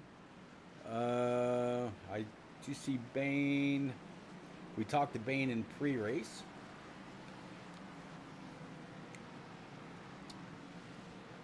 Nope, I don't think we're gonna actually have enough time because Pace Truck's coming down the backstretch with the lights off. So that means he's getting ready to make that left turn to should have made that left turn to Albuquerque. Yeah, we're back side by side, 17 and 5 as we've been. Mitch Garrison and Toll Owen with Jordan Bain to round out your top 5. 17 comes on up, picks up the 5. 5's going to come on down right in front of the 13 of Derek Garrison, and the 09 of Toll Owen, Jordan Bain, as well as Sam Morris. Now, they're all single file, but as always, one big gaggle a little bit further back. No caution, but I do see a lot of separation behind the top 5. Yeah, as I'm having more SDK problems, I did see that guys are all sort of in the back. They are all bunched up right now. I'm trying to look at 50, as I believe now it's staying all caught back up. Looking at the 50 of Honeycutt from the rear end of what I was watching, he was slowing up a ton, huge gaggle of cars. It looked like guys were slowly starting to spin. Other guys were trying to regain their momentum. It's huge right now. Guys, everybody's scattering for position and trying to salvage what they can right now. Yeah, everybody's just got to really move around, try to find their line, find their niche, see exactly where they're comfortable, what breaking point works for them.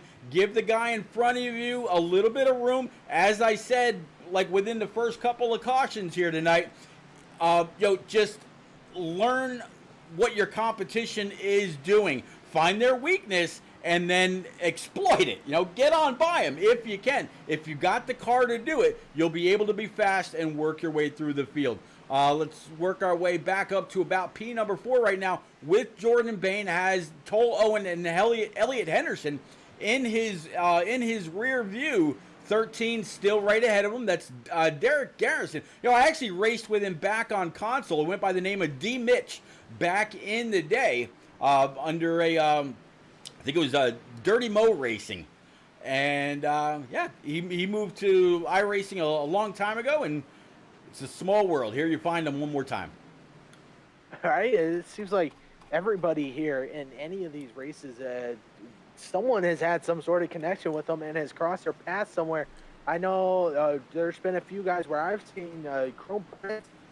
He goes by the name of Henry Jones. I don't know if he is in this series specifically, but man, I had to race with him all the time over in Primetime Series. Sort of disappeared after all the iRacing started, where everybody was changing, and next thing you know, bam, he's right back there. I'm like, man, this is exactly what I love to see. Guys starting to come back. But speaking of comeback, let's come back to this race. 17 of James Holzer right now, holding the really nice, wide, and handsome right now, almost 9/10 over the 5 of Brendan Book. Yeah, I almost wonder if Holzer is actually running this same paint scheme as kind of a tribute to Phantom Breeze. If you're a fan of Ray's energy drinks, Phantom Breeze was Phantom was it? I think it was Phantom. Phantom Freeze. Phantom Freeze. Yeah, Phantom Freeze was recently discontinued. So maybe Holzer's running this scheme in memoriam for maybe his favorite flavor. Who knows? All right, I never got a chance to try it, but I looked at it, I'm like, hey, that looks really good. I thought about getting it, but haven't seen it around the stores as of late. But right now, Holzer trying to do everything he can, already up 26 positions this race. Right now, he can't claim any more, but he most certainly can lose some. You see 28 Jordan Bain gave that wall a high 5 down the back straight. Now heading into 3 and 4, trying to track down that 13 of Derek Garrison. Yep, with Elliott Henderson right behind him. Cody Giles, Derek Sherman, Toll Owen, Hunter Brittle, and Jaden Gimbel right now in that number 81. He's going to find himself rounding out the top 10. So a little bit of separation now. I'm going to guess we've had a few cars retire because I'm not seeing as many as I saw before. And as you look at the track map, right underneath the eSpark logo, it just doesn't seem like there's as many. Either that or just the field now is kind of separated in halves. You've got your top 5, top 10, then you've got a couple of cars, then you've got like P12 through about 16, then you got a couple cars, then you've got the rest of the field. But looking at the scoring pylon, it looks like the top 19 right now are on the lead lap, and I think there's only about 5 cars out. So yeah, most cars still out here on track. I'm seeing that about right. It looks like 25 of Dakota Long, 42, and a few others unfortunately finding themselves done for the night, saying this is enough, car can't take it, throwing in the white towel. Very, very unfortunate to see, especially after 25 having the run he did, being able to make his way up to the front after he did, being able to hold it. As we take a look at these beautiful shots right here, you've seen a lot of these guys with no front end or no hood, but right now, that 17 of James Holzer looking to get 3 wins in the series and trying to track down some lap cars, creating more room between him and the 5.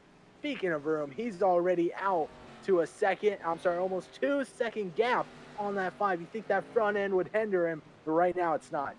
No, not at all. Running lap number 138, 140 will be coming up. And then we've only got 35 laps remaining. James Holzer right now sitting up there in P number 1, trying to be the first guy to notch 3 wins. And each and every time it's been that number 17 Raise Energy Camaro doing pretty well, even with missing that front nose. It just goes to show, short tracks, it's not about aero. It really is all about putting the power to the track. Yeah, in the wise words of Joey Logano, short track racing is the way he would put it. Yep. Yeah, right now it's showing off, and thank goodness there ain't no Matt Kenseth Logano issue where somebody's driving someone up in the wall powder. Oh, I still remember that day. It was such a beautiful sight. Unfortunately, Kenseth got parked like the next week or two, but oh man, I was glad to see somebody give Joey a dose of his own medicine and then say, you know what, you're gonna laugh about it. Take this. And he kind of pulled a Days the Thunder move, went on down pit road, grabbed 4 brand new stickers, and came on out, put that 22 hard into the outside wall. It took them both out of the race, took the 17 out of the next race, but that's a day Logano will never forget, as well as a lot of fans that didn't like him at that time. Yeah. I heard that in clips all the time. I'm like, man, look at that retaliation right there. And yeah, it's a beautiful sight every time I see it. Just like the huge Clint Boyer, Jeff Gordon issue. Then you had the Kenseth Logano issue. A ton of fights back then. I tell you what, though, looking back, it seems like guys were fighting all over the place. But speaking of fights right now, 17 trying to track his next victim down, which will be the 53 of John Osborne. Very, very close to him now, heading on down the front stretch. 144 of 175 laps in this race, as Holzer now going to make a move to the inside. Yeah, Holzer to the inside. 53 is going to give him plenty of room. Those Air Jordans still all full. And, give the 17 one more car under his belt that he won't have to worry about. Now the 53, I believe, let's see, I'm trying to find the first car 1 lap down. And that's going to be Tom Flitcroft in the number 8. Let's see if we can find Tom Flitcroft right quick. There he is, completely missing everything. This car was actually really, really nice when it started out. But Tom, just like old Jeff No Stout Whiskey, has been collected a few others that really weren't much of his doing. Very, very unfortunate for old Tom, but he's still moving along. Yeah, turned that race car into a modified fairly quickly, missing his rear end. He looks like Kyle Busch at Talladega when he tried putting on bumpers saying, hey, this is this is that. Hopefully it worked. Sure enough, it did. But the 5 of Brendan Book being tracked down by the 16 of Cody Giles, now within a second and 3/10 about starting to race him in, trying to track him down. But don't count out the 13 of Derek Garrison, as now he's trying to track down the 16.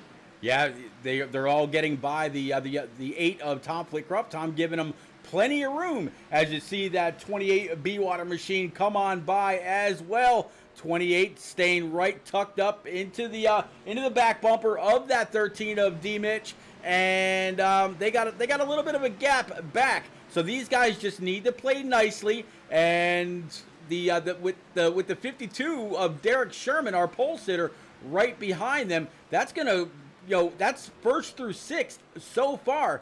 Elliot Henderson in the 37, Toll Owen, and now Maxwell Castro, and then Jaden Gimbel. They're still rounding out your top 10. So, as you can see with that track map, there are cars like a conveyor belt all the way around this half-mile paperclip, and this is starting to get a little bit more of a green flag look to it here, Byron. Yeah, most definitely. Within 25 to go, and within it at least, guys now they finally caught a feel, got a drift, said, okay, especially after some of the cars being weaved out after incidents. after turning so much, it really hindered their cars, saying, hey, we're done for the night, therefore thinning out the field, allowing them to be able to create this one-lane racing, as you would put it. As I see 52 trying to track down the 28, you see how close they get into the corners, but I think everybody's now starting to calm down, saying, hey, we don't need to take every run we get, and it's definitely working out for everybody. You see 28's playing calm, cool, and collective. It's a 52 just saying, hey, I'm trying to ride, trying to see what he does. I'll make my move just a little bit later in the race. Yeah, those guys absolutely doing a great job. We'll go ahead and drop back in with P number 10 for Jaden Gimble. He's got the 50 of John Honeycutt right behind him, but that spot is not for position. Actually, the next spot that Jaden Gimble's got to worry about is going to be the 09 of Toll Owen, and he is up here right in front of the Bear, or Josh Harbin, in that number 3 as they go across the start stripe. 20 laps remaining, Byron. 20 laps. Yeah, 20. Matt Kenda will say it. No, I'm just playing. But yeah, the 09 now trying to track down his victim, his next victim. Hopefully, as you see, the 3 is all over the rear end of his bumper. Josh Harbin trying to catch with him, and as I see, the 8 Rainbow Warrior, at least what used to be, now starting to fall on back to him alongside the 9.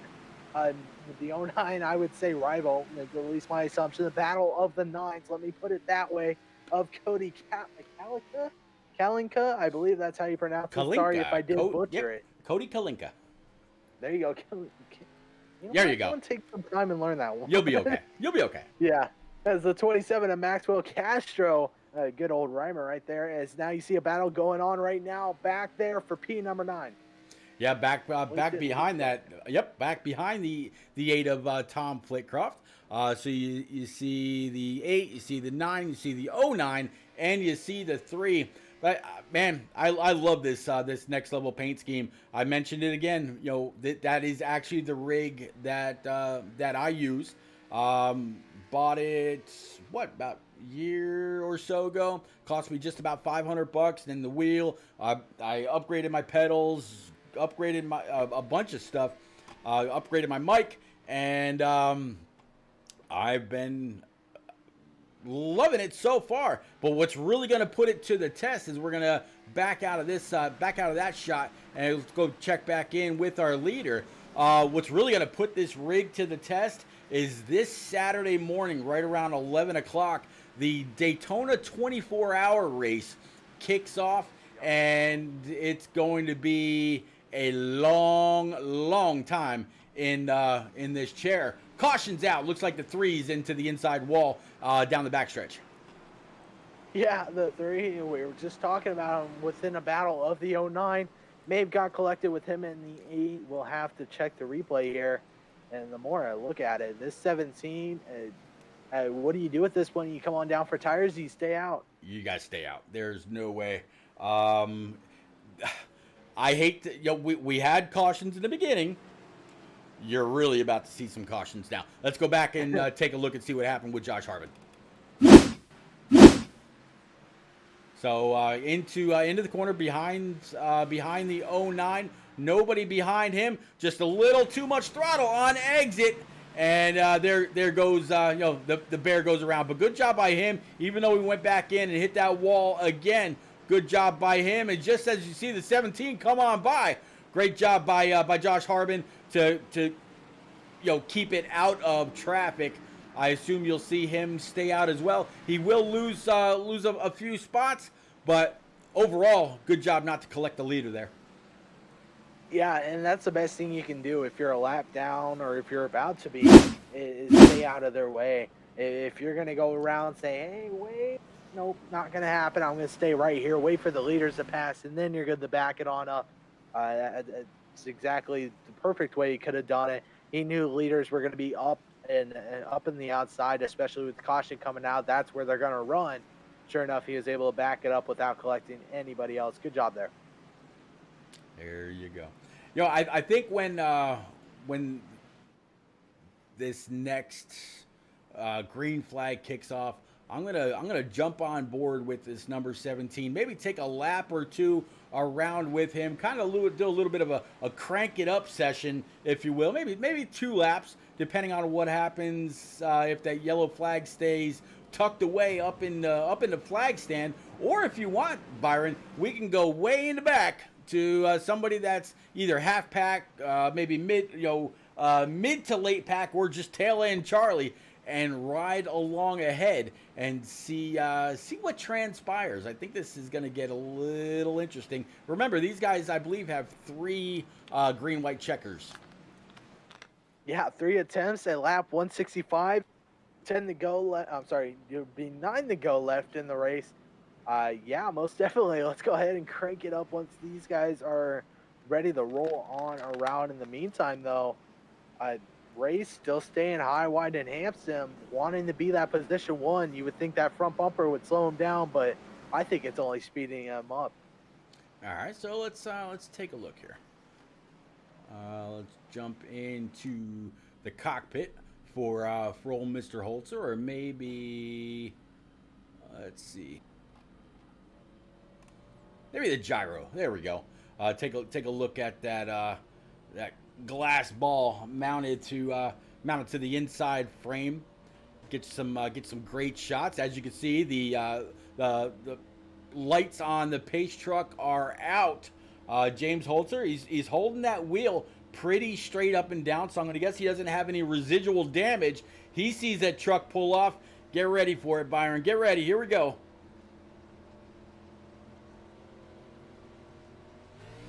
On the throttle. You see it kind of kick out just a little bit. He caught it, grab another gear, and he's going to get woed up going into the corner, hard on the brake. You see the RPM drop to just about 4 grand right there. Hard on the throttle all the way up to just about 9K. The tack went into the red. Hard on the brake again, and in through turns 3 and 4 across the start stripe. One hell of a lap with Holzer. This time it's going to be all him. Caution's gonna fly. Caution's gonna fly, and I think that might have been our excuse me, our buddy Jordan Bain and Tom Flitcroft. Let's go ahead and get back to a TV camera here and find out what happened with our buddy Boehner. All right, so you see him on the outside. There's a 52 down low. Oh, the 09 just kind of got into that outside wall. Bain tried to correct it, and just unfortunately around he went. And there comes Tom again. Nowhere to go. That guy has just been a wreck magnet all night long. Bain's car, he's missing that front clip, but we've seen others be pretty fast, even missing that. Let's see what happened from John Osborne's view.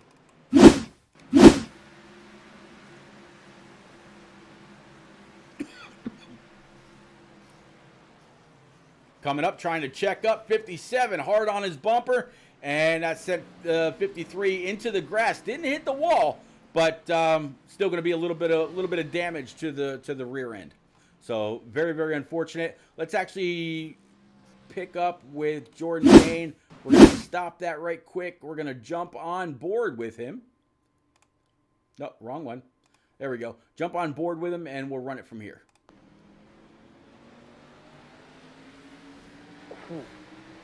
Looked like 09 got in the wall, and there's nothing Bain could have done about it. Nope. It clipped his left rear, and got into the 81.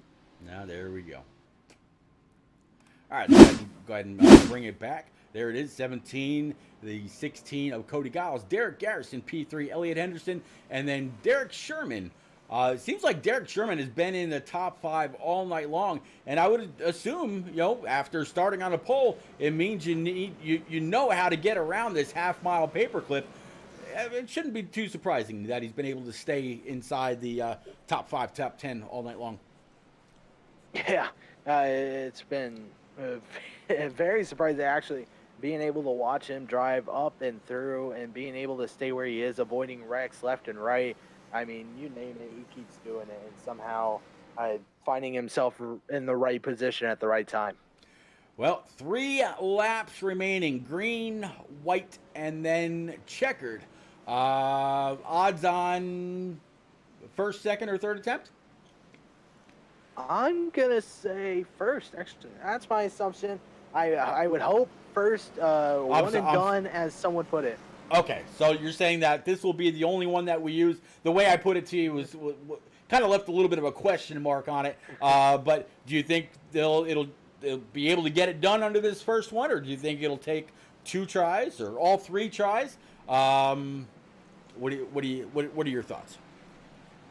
I'm thinking they're getting it done this time. And it's going to be a one and done situation. These guys are going to be able to do it. What's your thoughts? My thoughts are, I'm going to guess somehow we missed it. I don't see how unless Cody Giles was to the outside of the 17 as that caution came out. But the 16 of Cody Giles, he's going to be able to restart on the inside of that Raised Energy number 17. He might have just put the axe to that car, pun intended. And there we go. So, okay, so I'm guessing Holzer might have actually chosen the outside line, and the 16 wasn't actually your leader. Derek Garrison, Elliott Henderson, Toll Owen. Caution's going to be out one more time. It's going to include Jason Kepfer and company.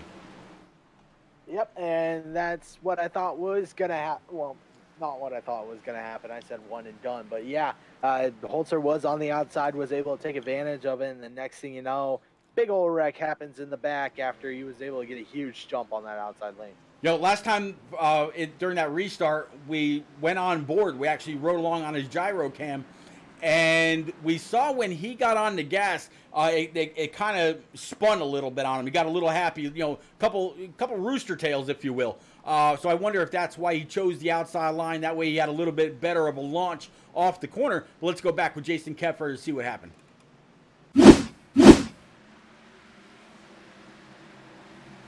Jason Kepfer in the 33, right behind the 34 of J-Mac. Comes down right in front of the 60. You can't slam the door just like that, especially in a braking zone. Let's actually ride on board with him one more time and see what happens here. Looking back. Yeah. You gotta hold your line in a braking zone like that. You can't just come on down. It's just very, very unfortunate for, again, Stout Whiskey, old Jeff No. He gained a couple positions by being able to keep going for the most part. But let's bring it back live one more time. Still our leader and possibly the one to go be the first person, I should say, so far in this season to try to look for 3 wins. Cody Giles, Elliott Henderson, Derek Garrison, Toll Owen, still your top 5. No change there. Brendan Book in that number 5 target machine in P number 6. Derek Sherman, your pole sitter, now sitting back in P7. Sam Morris, Mordog, number 94 in P number 8. Jaden Gimbel's rocking that 81, up 13 spots, sitting in P number 9. And Maxwell Castro riding out P number 10 in that 27. I think right now, the guy that is the biggest mover, Byron, is actually our leader. James Holzer up 26 positions. The next one behind him is going to be Derek Garrison sitting in P number 3, up 25 spots. Yeah, it's very, very impressive to see Holzer being able to gain all that he did, being able to get up to where he is. Like you said, 26 positions. You think that's ridiculous for obviously these type of cars and being able to do what they do, but man, he's been wheeling that thing like there's no tomorrow, especially with no hood. It's been very, very impressive to watch all night, and then the fact that he's still been able to keep the lead is beyond impressive at this point. You got that right. Shats Wadsworth, brand new baby daddy out there. Congratulations one more time on little Abigail, I think it is. I apologize if I'm getting it wrong, but definitely appreciate the bits, man. Glad to see you. Hope all's well with the little princess and the missus. As we're going back, green 17 again. First one on that loud pedal. Got a great little jump ahead of the 16. 13's going to be able to slam that door down low. 37's outside. They're going down the backstretch. Next flag collects it. And nope, yellow's going to come out for caution number 19. Ouch. Ouch. Ouch, Byron. 20. I'm asking, do we find ourselves at 20? Or do we hope 19 is going to be the lucky number tonight? Well, I think the first caution that came out, they went, if I'm not mistaken, they went back with a true 3 to go. And then it was 2 green-white attempts after that. They might have one more, or that could be it. Yeah, this is going to be very, very interesting to see. Man, huge wrecks going on. Guys, just got to be patient. I know it's the end of the race. Adeline, that's what it was, not Abigail. Sorry about that. I'm sorry, Byron. I didn't mean to talk over you.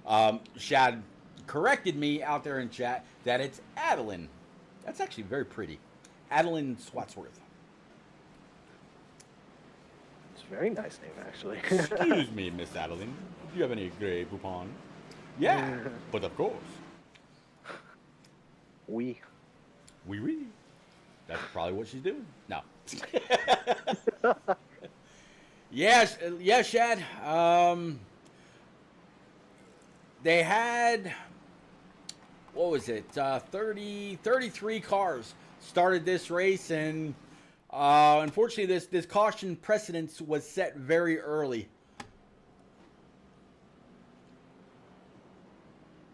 So, Byron, I believe this is going to be the last attempt at this green-white checker. So first one to the line, I think, gets it. I just really hope that the 16 and 17 are friends off the track and that 16 doesn't get super greedy. Although, like you said earlier, this is short track racing.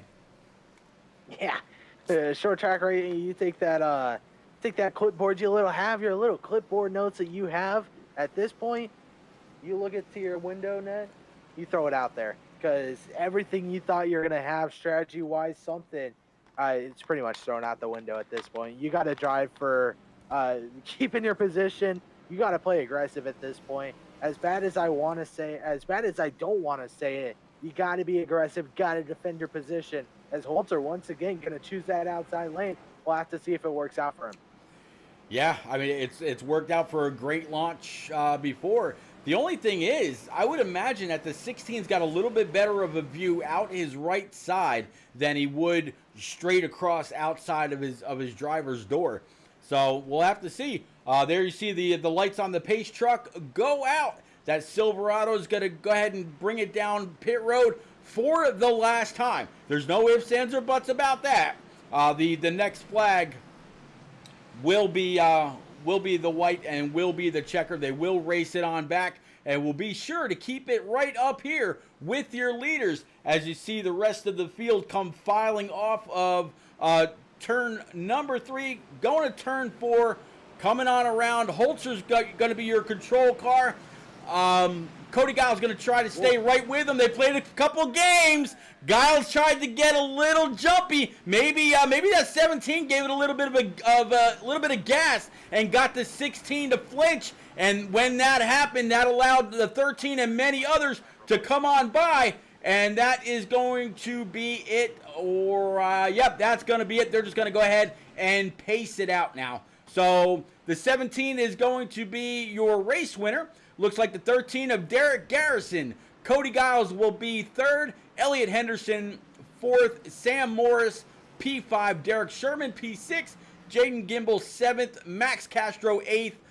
9th is going to be John Honeycutt. Good rebound for him.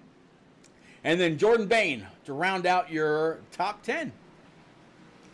Man, it was sort of expecting that 16 to drop a little more than what he did, especially after the move he made into 1. He shot all the way up the track, but then took the 3-wide situation, took advantage of it, gassed it. But I think, and I'm pretty sure by the time this is all done, the 17 of James Holzer will now officially, we said it last week, but officially this week, take over your points leader, and he'll be in full control of that now. Yeah, the person that he was really fighting with, old Brendan Book, he's going to actually finish back in P number 13. So this won't be an issue where we're waiting on points or anything like that. He will take control of the race on his own accord, as we're going to go ahead and watch this number 17 light him up. One heck of a race for the 17. We thought he was just dominant a mile and a half, especially seeing what he did at the road course. But being able to fight his way back up, obviously, was in contention of a road course ringer. And then you come back right here, another oval track, and he was able to dominate this one, even without a front bumper. Very, very impressive. Yeah, I really think, you know, just that the short track monster that it is. Where it really doesn't rely anything. It might make it a little bit tighter going through the corners. He's going to try to burn him down with a little bit of a mix of an Alan Kulwicki Polish victory lap as well. Still, now drifting is way back around, coming off a 3 down the backstretch and blows it just as he enters the straightaway. All right, ladies and gents, we will be right back with our top 3 interviews live in the booth. Please, by all means, keep it right here. Again, we'll see what these top 3 have to say.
hold on.